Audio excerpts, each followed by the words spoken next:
bir xil turdagi savolga javob berishni boshlayman. Xo'p, hamma menga o'zini oliygohni yo'nalishini yuboryapti-da. Men bankda ishlasam bo'ladimi degan savol berishyapti. Agar sizda men bankda ishlasam bo'ladimi degan savol tug'ilayotgan bo'lsa, siz ishla olmaysiz. Chunki suhbat jarayonida sizdagi bo'layotgan bu ikkilanishni sizdan intervyu olayotgan odamlar hammaligi bilishadi. Sizni ko'zingizda olov bo'lmaydi. Men shu yerga ishga kirishim kerak degan narsa bo'lmaydi. Yoki men ularga kerakli xodimman.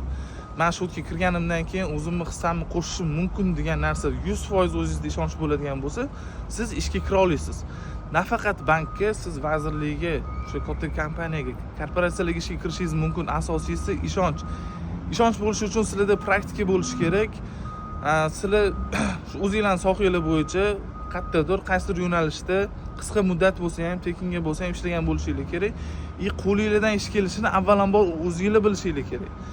To'g'ri, agar siz hech qachon ishlamagan bo'lsangiz, praktika bo'lmagan bo'lsa, qanaqadir proyektlarni amalga oshirmagan bo'lsangiz, sizda ishonch bo'lmaydi. Ishonch bo'lishi uchun siz hozir qatga bo'lsa ham ishga kirish kerak. Ishga olishmaydigan bo'lsa,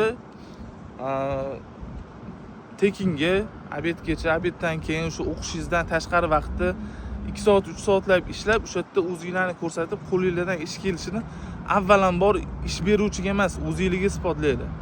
Ishonch bo'lishi kerak asosiysi.